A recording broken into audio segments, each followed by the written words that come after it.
Hello, je vais vous faire une vidéo aujourd'hui qui va changer d'habitude. Je pense que ça va pas intéresser grand monde, comme en général pour les sujets profonds. Enfin non, je rigole. En fait, ça va pas concerner tout le monde, donc voilà. Je fais vraiment cette vidéo le plus spontanément possible, malgré le fait que je l'ai quand même préparée, vous allez voir. Mais c'était surtout dans un but de pouvoir apporter mon aide, mon expérience, peut-être de vous éclairer sur certains points. Donc en fait, aujourd'hui, je voulais vous parler de mon hypersensibilité. Vous êtes assez nombreux, je pense, à avoir remarqué que j'étais quelqu'un de très sensible. Parmi vous, il y en a qui ont détecté plus que ça. Et c'est d'ailleurs grâce à vous, grâce à certaines d'entre vous qui m'ont un petit peu ouvert les yeux et fait découvrir quelque chose qui m'a vraiment permis de mieux me connaître. Il s'agit de l'hypersensibilité. Donc j'ai découvert que j'étais hypersensible il y a à peu près un an. Aujourd'hui, je peux vous en parler parce que c'est vraiment quelque chose qui m'a permis de mieux me connaître, de mettre, comment dire,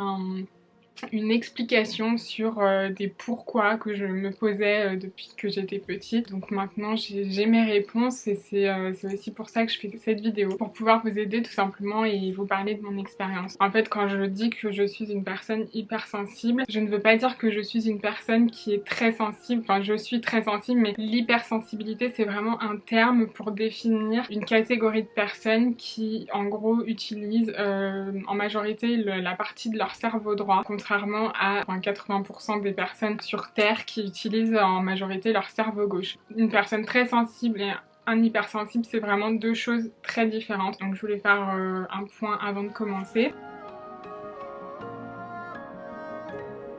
Donc moi j'ai découvert que j'étais hypersensible il y a un an, à l'âge de 30 ans, et j'avoue que j'aurais aimé le découvrir avant. C'est pour ça que je fais aussi cette vidéo. Ça peut en aider certaines plus jeunes à mieux se connaître et mieux se comprendre. Voilà, j'aurais réussi au moins quelque chose. Donc voilà, je vais vous expliquer un petit peu ce que c'est l'hypersensibilité et comment moi je la vis. Pour commencer déjà, je vais éclaircir un petit peu les choses. Donc moi je fais partie des gens qui utilisent en majorité leur cerveau droit. Il faut savoir que le cerveau droit, c'est le cerveau un petit peu de l'affect, des émotions, du cœur, enfin de la créativité, etc.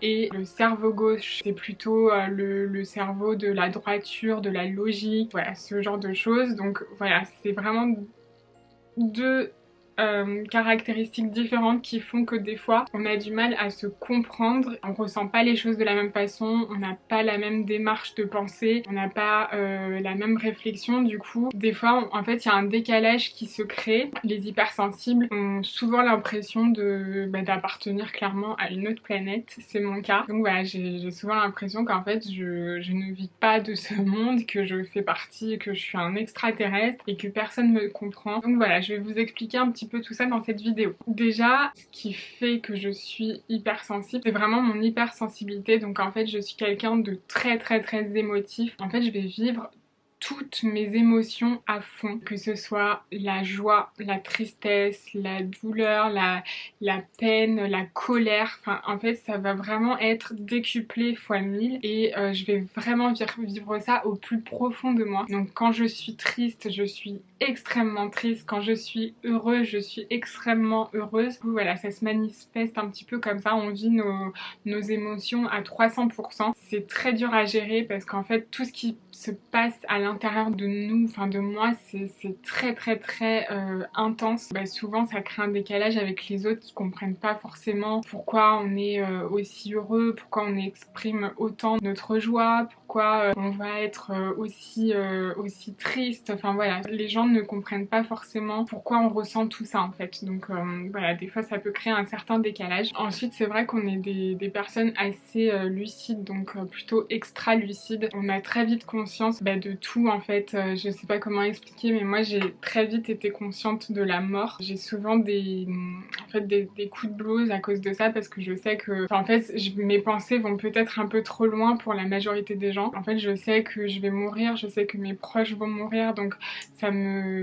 des fois ça m'angoisse, ça me crée des angoisses. Et en fait cette extra lucidité fait des fois que on a tendance peut-être à être un petit peu trop les pieds sur terre. Ça aussi c'est pas forcément facile à gérer. Une autre chose c'est qu'on est hyper empathique, mais c'est-à-dire qu'en fait on arrive vraiment à se mettre à la place des autres. Pour ma part j'arrive à ressentir ce qu'ils ressentent. Des fois en fait je suis stressée, j'ai mal au ventre, je suis pas bien, je sais pas pourquoi. Et en fait je me rends compte que c'est parce que ça m'est pas bien et en fait je suis une éponge, j'absorbe tout. Donc quand j'ai une personne en face de moi qui va être triste, en fait je vais absorber sa tristesse et moi-même je vais être triste. Voilà, ça se manifeste comme ça. Et aussi on est capable de comprendre notre entourage, de comprendre leur état d'âme, de comprendre leur ressenti, leurs sentiments, leur situation, ce qu'ils peuvent vivre. C'est vraiment une extrême empathie, on se met très facilement à la place des autres. Je trouve que c'est une belle qualité parce que du coup on est quand même des personnes assez bienveillantes, on fait pas aux autres ce qu'on n'a pas envie qu'on nous fasse, donc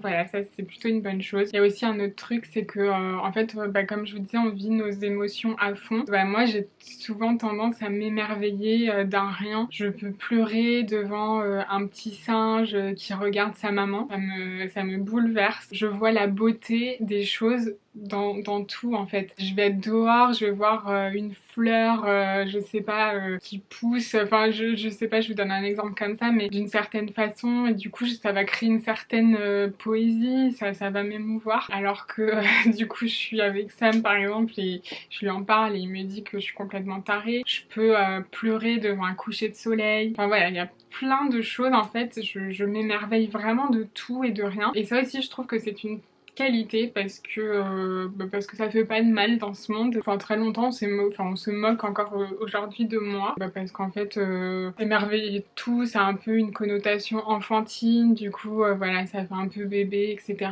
En fait je m'en fiche parce que au moins moi je suis fière en fait de mes émotions et je suis fière de pouvoir m'émerveiller d'un rien en fait, donc voilà, je trouve ça plutôt cool. Après il y a aussi un autre truc du coup qui est un petit peu moins marrant, c'est que on est, en tout cas moi je suis très empreinte à la nostalgie. En fait je ressens la nostalgie de manière très forte. Quand je vais penser au passé, en fait je vais vraiment tout ressentir, je vais ressentir vraiment une sorte de nostalgie au fond de moi, je sais pas comment l'expliquer. Ça se resserre, et aussi ça rejoint le fait qu'on est des personnes qui ont une capacité énorme à se projeter et à ressentir des sensations très fortes. Donc par exemple si je pense à un truc de mon passé, en fait je vais vraiment me projeter comme si j'y étais encore et je vais ressentir toutes les sensations que j'ai pu ressentir, ou alors c'est des choses aussi qui se sont pas passées. Je peux me projeter vraiment sur énormément de choses, de situations que j'ai pas forcément encore vécues, et en fait ça va me procurer un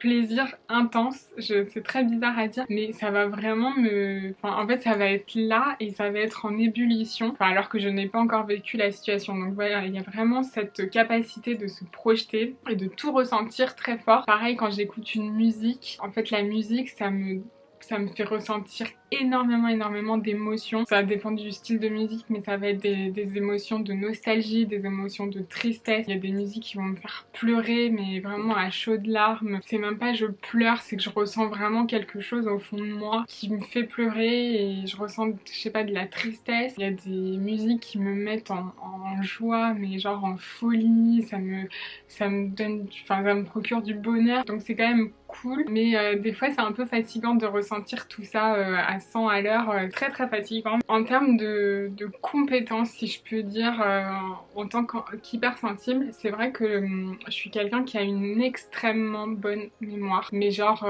ça impressionne vraiment mes proches, c'est que je vais me souvenir du moindre détail de tout. Je sais pas, un exemple, je vais croiser une personne que j'ai pas vue depuis 10 ans et en fait je vais me souvenir exactement de scènes très précises avec cette personne. C'est comme ça en fait, je voyais la personne et je ressortais tout ce qui va avec, en fait tout ce qui est lié à cette personne, ça remonte tout d'un coup. Je peux lui sortir des trucs dont elle-même ne se rappelle pas. Je peux dire de quelle manière elle est habillée, qu'est-ce qu'elle m'a dit, on était à quel endroit, c'était limite, quelle période de l'année, peut-être pas quel jour exactement, mais qu'est-ce qui s'est passé à cette période-là dans ma vie. J'arrive vraiment, en fait c'est comme si au niveau de mes souvenirs et de ma mémoire, j'étais dans une pièce et qu'en fait j'avais vraiment la notion d'espace temporel et comment on dit? C'est très difficile à expliquer, mais en gros, voilà, je me souviens de tout dans le moindre détail. Et du coup, c'est un peu pénible pour mes proches parce que, en fait, quand ils me disent un truc, je sais que c'est pas vrai, bah en fait,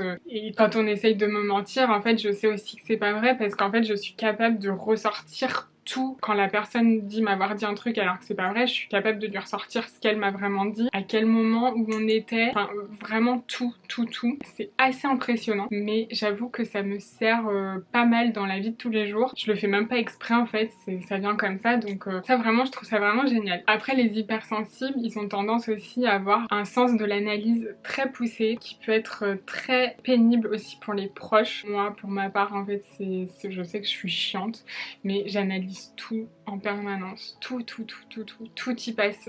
J'ai l'impression que tout passe au rayon X. Je vais regarder le moindre détail que les gens ne voient même pas, mais moi je vais le voir et moi ça va me prendre la tête. Je vais pouvoir analyser les mimiques de quelqu'un, s'il a des rictus, quand il parle, et du coup en fait je vais arriver à analyser ce qu'il ressent. C'est très bizarre là encore, mais par exemple Sam, ça le saoule, je sais qu'il va pas bien, juste à la manière, je sais pas, où il lève le sourcil ou il place sa lèvre, je vais le savoir en fait que ça va pas ou qu'il est en colère. J'arrive vraiment à détecter, c'est comme si j'avais un détecteur de quelque chose et j'arrive à tout voir. Bon, malheureusement pas non plus tout, je suis pas une machine, mais contrairement à la majorité des gens, je me rends compte qu'en fait j'ai cette capacité là qui est quand même assez importante. Le problème c'est que d'avoir le sens de l'analyse poussé à l'extrême, ça va enduire un perfectionnisme vraiment trop poussé et invivable limite, parce qu'en fait on est tellement dans le détail que on veut atteindre la perfection et en fait on se pourrit la vie avec ça, parce qu'en fait on voit tous les petits détails, tous les petits défauts. Et un truc bête, mais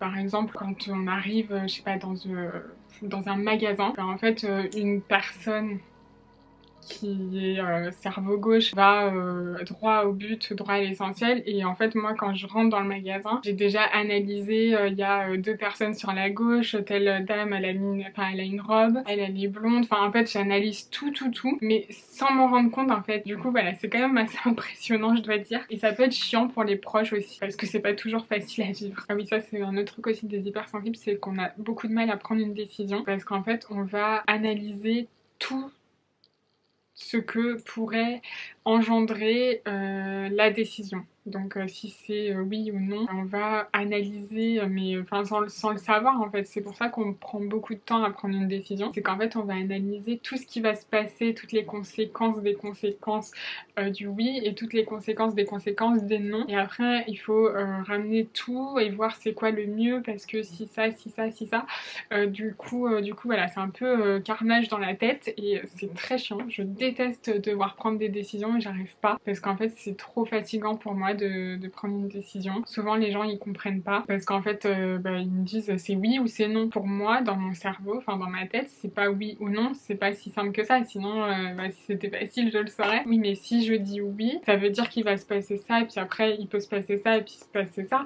Mais si je dis non, il va se passer ça, enfin voilà, c'est sans fin. Et du coup c'est un calvaire de prendre une décision. Enfin bref. Après il y a un autre truc dont je voulais vous parler. Toute ma vie, on m'a dit que j'avais un humour particulier et il s'avère que c'est une caractéristique des hypersensibles. C'est qu'en fait on a un humour que souvent il n'y a que nous qui le comprenons. Et en plus entre personnes hypersensibles, si on a des amis qui sont hypersensibles, on peut ne pas avoir le même humour et ne pas se comprendre non plus. Donc c'est assez difficile. Ça me le dit tous les jours que j'ai un humour vraiment spécial. Il y a des choses qui me font mourir de rire et lui en fait pas du tout. Et en fait je sais pas, je crois que j'ai une subtilité dans mon humour qui fait qu'en fait ça ne fait rire que moi, et du coup voilà, ça peut être drôle malgré tout, mais bon faut le savoir. Du coup je voulais vous expliquer un petit peu comment ça fonctionnait dans ma tête. Comme je vous ai dit, j'utilise en majorité mon cerveau droit, qui fait que en fait je suis complètement dénuée de logique. En fait je marche plus à l'affect, aux émotions, etc. Et en fait les hypersensibles ont tendance à avoir un cerveau qui fonctionne H24 à fond. Donc c'est mon cas en fait, mon cerveau il ne s'arrête jamais. Mais quand je vous dis qu'il ne s'arrête jamais, c'est qu'en fait c'est fatigant, je réfléchis tout le temps, tout le temps, tout le temps. Et en fait j'ai ce qu'on appelle une pensée en arborescence, donc c'est un peu aussi une caractéristique des hypersensibles. En fait, si vous voulez, j'ai lu que les cerveaux gauches avaient tendance à avoir une pensée rectiligne, donc eux quand ils pensent à quelque chose, en fait ils pensent A, B, C, D, E, etc. Et en fait, les hypersensibles, donc les neurodroitiers, eux, ils pensent en arborescence. Donc, c'est très compliqué à gérer. Ça, je peux vous le dire, c'est une horreur. C'est fatigant, très très fatigant. Le cerveau il va à 10 000 à l'heure, donc c'est pour ça que des fois je m'embrouille dans mes vidéos parce qu'en fait je parle d'un truc, ça me fait penser à un autre truc, qui me fait penser à un autre truc, qui me fait penser à un autre truc, etc. Et en fait ça n'en finit jamais. Une pensée en arborescence, c'est par exemple, en fait je vais voir le pull et du coup je vais me dire... je vais penser à l'hiver, du coup je vais penser à Noël, après je vais penser au sapin, après je vais penser à la nature, après je vais penser à la terre, je vais penser à la pollution, je vais penser à l'univers, je vais penser aux étoiles. En fait voilà, et du coup ça ne s'arrête jamais, c'est un cercle comme ça et c'est vraiment très très très très très très fatigant. Et du coup en fait ça va tellement vite que on a l'impression qu'on pense à plein de trucs en même temps. On a vraiment du mal à faire du tri dans la tête parce que c'est très très compliqué à gérer. Et du coup en fait on est des personnes qui ont tendance à se disperser assez vite, donc c'est mon cas. C'est qu'en fait je vais penser faire un truc, donc je vais le faire et puis en fait en le faisant ça me fait penser à un autre truc qu'il faut que je fasse, donc je vais faire l'autre truc et après ça me fait penser à un autre truc encore, donc je fais et en fait je suis partout mais je suis nulle part. Et voilà, c'est exactement ce qui se passe dans mon cerveau. C'est épuisant, franchement c'est épuisant, ça ne s'arrête jamais, même la nuit, c'est tout le temps en permanence. T'as l'impression que la machine elle tourne à plein régime tout le temps, tout le temps, tout le temps. Donc voilà, faut faire avec. Ça emmène un dispersement, ça emmène aussi une désorganisation d'une certaine façon. En fait, comme on pense à plein de trucs en même temps, c'est très dur de s'organiser. J'ai lu, je vous ai pas donné le nom du livre. Le nom du livre, c'est Je pense trop de Christelle Petit-Colin. Je vous mettrai en barre d'infos. J'ai lu qu'en fait, les neurodroitiers avaient vraiment beaucoup de mal à faire des plans parce qu'en fait, ils n'arrivent pas, justement, ça c'est un autre truc, ils n'arrivent pas à prioriser les choses parce qu'en fait, pour eux, chaque idée a la même importance. Moi, c'est mon cas. Quand je veux faire un truc, que je pense par exemple à une vidéo, un article, une photo, en fait, je ne pense jamais à un article, une vidéo, une photo. Ça, c'est impossible. Je vais penser à 10 vidéos, 10 articles, 10 photos que je dois faire. J'arrive pas à me dire, ok, il faut que je fasse cette vidéo d'abord parce que je vais la sortir avant, blablabla. En fait, non. Dans ma tête, ça ne marche pas comme ça. Dans ma tête, c'est faut que je fasse les 10 en même temps parce que en fait c'est comme ça, faut que je fasse tout en même temps. J'arrive pas à mettre des priorités. C'est plus fort que moi et je sais que Sam ça le rend fou parce qu'il comprend pas du tout. Je n'arrive pas à mettre de l'ordre. Donc si vous avez des conseils à me donner, j'ai lu qu'il fallait faire des map mind. Je vous avoue que je sais pas si j'ai la flemme mais j'arrive pas à m'y mettre, donc peut-être que c'est la solution. Dites-moi si vous avez d'autres solutions parce que c'est vraiment un enfer à vivre. Et voilà, comme le reste, c'est très fatigant. Et en fait, j'ai remarqué aussi qu'il y a En fait, mon cerveau, il adore être simulé. En fait, c'est très étrange parce que je me plains de trop penser. Mais en fait, quand je lui donne de la nourriture... Enfin, c'est pas de la nourriture, mais quand je lui donne de la matière à réfléchir à mon cerveau, genre, en fait, j'ai l'impression que, genre, il kiffe et... Enfin, en fait, j'aime trop me prendre la tête sur des trucs, essayer de trouver des solutions. Et c'est comme ça qu'en fait, je trouve la majorité de mes idées. Je pense à mes DIY. Les DIY que j'ai fait, en fait, je les ai pas vus sur Pinterest. En fait, je suis partie d'un problème, d'une problématique que j'avais. Je me suis creusé le cerveau dans tous les sens pour essayer de trouver la solution. Et c'est comme ça que, en fait, j'arrive à trouver des plans, des systèmes D, des trucs, à avoir des idées, à faire comme ci, comme ça. Parce qu'en fait, j'adore résoudre des problèmes. J'aime pas résoudre les problèmes de maths, mais sinon, dans la vie de tous les jours en général, j'adore ça. Genre, j'ai l'impression que, je sais pas, mon cerveau il est en folie quand je cherche des solutions. Donc voilà, je trouve ça assez rigolo. Et il y a un autre truc aussi, c'est qu'en fait, je cherche toujours, et c'est pour ça que je n'ai jamais aimé les maths. En fait, je cherche toujours à comprendre pourquoi. Enfin, c'est exactement ça. Je me revois encore demander à mon prof, mais pourquoi X égale Y en fait. Pourquoi? Et en fait la réponse c'est parce que c'est comme ça, mais en fait ça ne peut pas être comme ça, il faut une explication forcément. Voilà, je n'ai jamais aimé les maths, c'est vraiment un truc que je ne comprends pas. C'est voilà, les théorèmes et tout. Je ne comprends rien. Mais bref, tout ça pour dire qu'en fait, je cherche toujours une explication à quelque chose. Et c'est pour ça aussi que quand j'ai découvert, mais je vais en parler un petit peu plus tard dans la vidéo, quand j'ai découvert que j'étais hypersensible, en fait, ça m'a fait énormément de bien. J'ai enfin compris pourquoi j'étais différente, pourquoi je me sentais différente. On va revenir là-dessus tout à l'heure. Enfin voilà, je suis quelqu'un qui cherche tout le temps une explication à tout, mais vraiment tout. Et c'est bien aussi parce que d'une certaine manière, des fois ça nous permet de pas se faire duper. En fait, on est tellement curieux de tout, on veut toujours comprendre pourquoi, etc. On va pas forcément croire noir sur blanc ce que les gens nous disent en fait parce qu'ils nous l'ont dit. On va chercher, enfin en tout cas moi je vais chercher pourquoi il dit ça, il a su ça où, je vais chercher la source en fait. Voilà, ça peut quand même des fois être bénéfique. Et justement parlons-en des rapports avec les autres, c'était le sujet sur lequel je voulais arriver. Le rapport avec les autres, assez complexe. Toute ma vie j'ai senti un décalage depuis que je suis petite, un décalage avec les autres. Je me sens mal en fait, pas en communauté mais en fait j'ai l'impression vraiment d'être bon je vais pas dire le...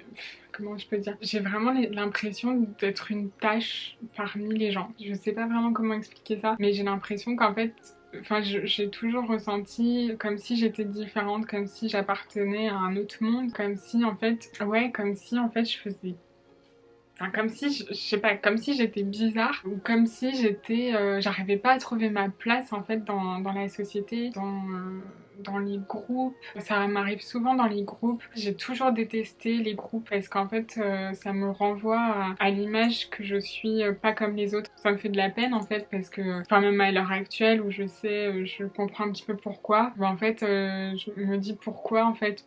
Enfin, mais ça on va y revenir aussi après. Vous voyez, je commence à m'éparpiller. Tout ça pour dire qu'en fait j'ai toujours eu une appréhension envers les groupes. Quand on est entre groupes d'amis, qu'on mange à plusieurs, qu'on parle à plusieurs, en fait j'arrive pas du tout à être moi-même parce que je suis tout le temps dans l'analyse. J'analyse tout ce que je dis, la façon dont je vais le dire pour pas que les gens pensent que... Et en fait je sens vraiment des fois aussi un décalage. Par exemple dans les conversations, en fait je m'y retrouve pas, en fait ça m'intéresse pas. Je suis en train de penser à autre chose pendant que les gens parlent parce qu'en fait j'arrive pas à m'adapter. Enfin c'est très difficile d'expliquer ça. Et il y a aussi une autre facette qui est un peu pénible et qui fait que la vie en société peut être compliquée, c'est qu'en fait du coup comme on a un sens de l'analyse hyper poussé, on a tendance à analyser tout ce que les gens font, les gestes, les regards, l'intonation, la position du corps, etc.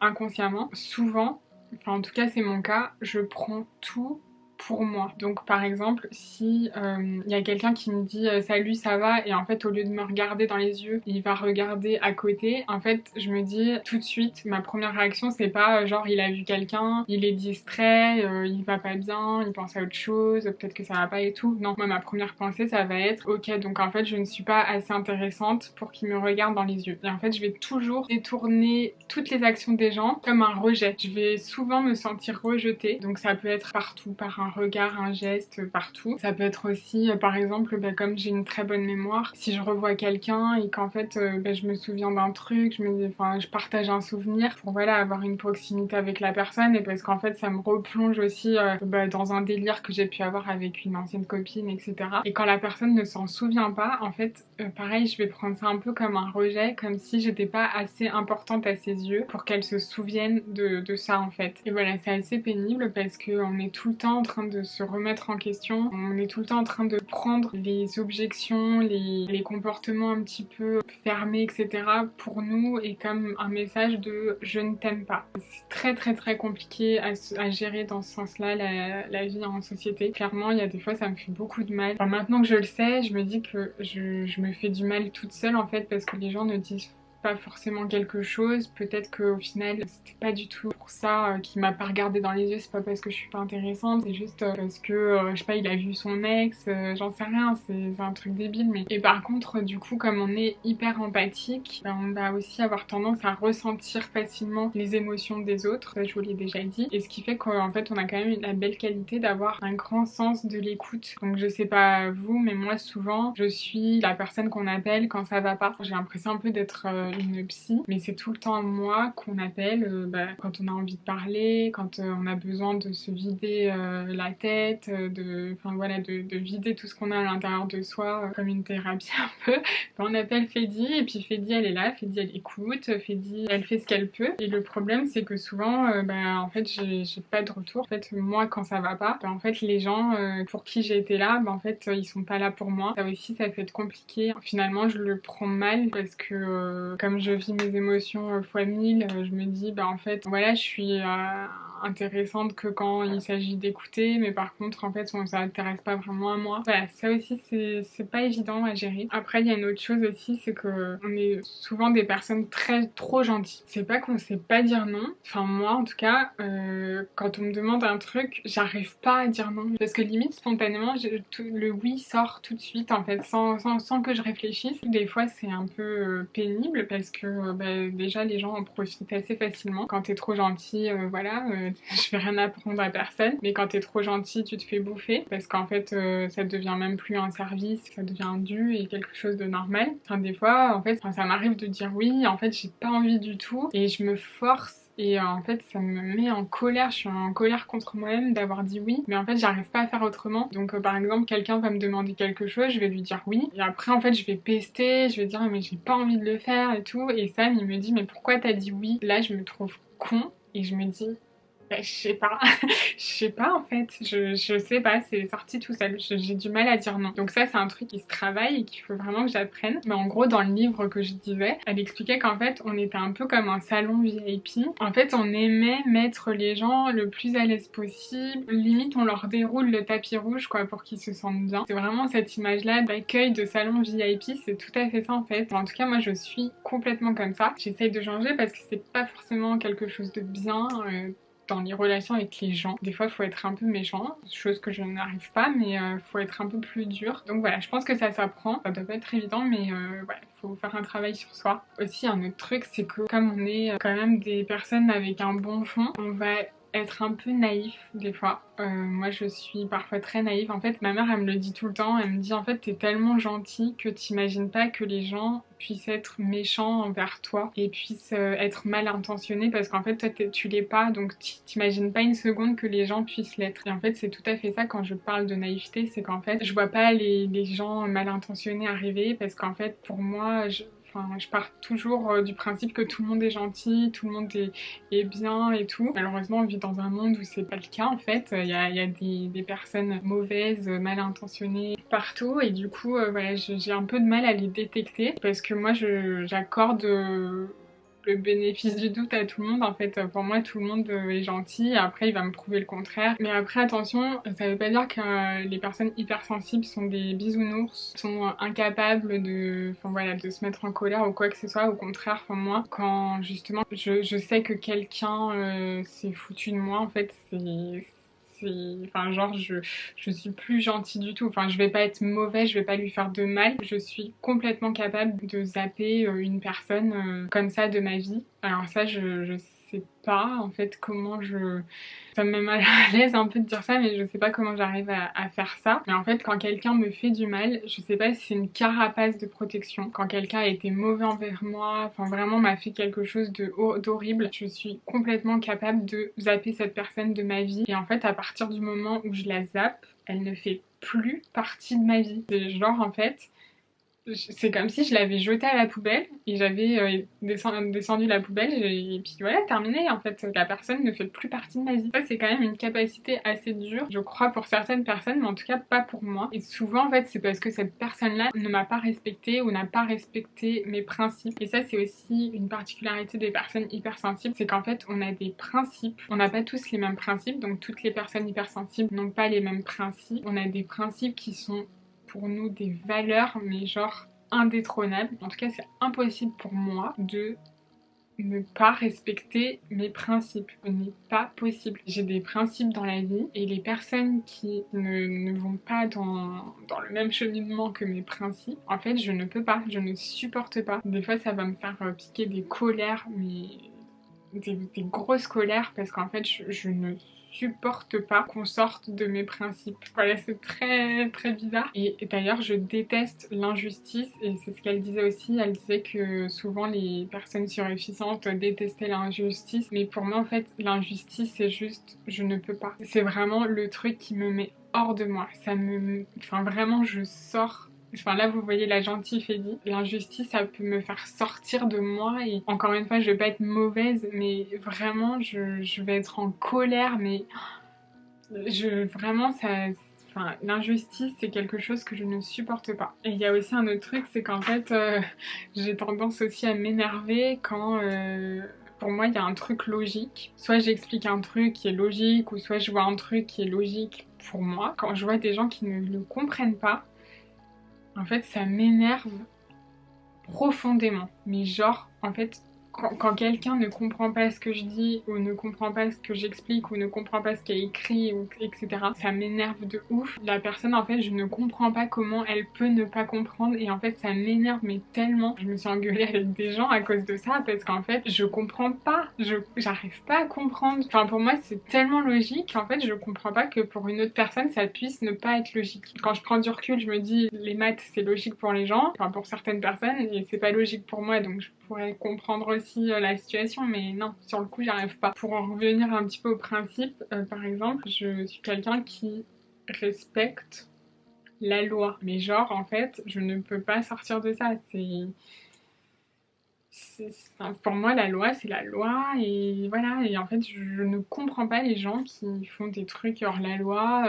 Enfin, voilà, c'est ce genre de choses. Donc voilà, je vous ai parlé un petit peu de mon hypersensibilité. Je voulais vous parler aussi comment je gère, comment j'ai réagi à ça, parce qu'en fait ça n'a pas été en général ils disent qu'il y a certaines étapes quand on apprend. Je vais vous dire par quoi je suis passée un petit peu. Déjà au début quand on m'a dit que j'étais sûrement au potentiel émotionnel, donc j'avais regardé c'est quoi au potentiel émotionnel. Du coup j'en étais arrivée à des articles sur les neurodroitiers et tout. J'ai eu un choc parce qu'en fait l'article il décrivait les neurodroitiers, mais en fait j'avais l'impression qu'il me décrivait moi. Première réaction, j'ai eu un choc. J'ai trouvé ça trop bizarre. Après j'ai vu qu'en fait il parlait de surdouance et tout ça, de surdoués, des zèbres et tout. J'ai commencé à regarder et là je me suis dit non en fait c'est pas possible, je suis pas surdouée. Je le pense encore à l'heure actuelle. Bon voilà bref. Donc il y a eu cette petite phase là, mais après j'ai eu comme un soulagement de me dire ah mais en fait c'est pour ça.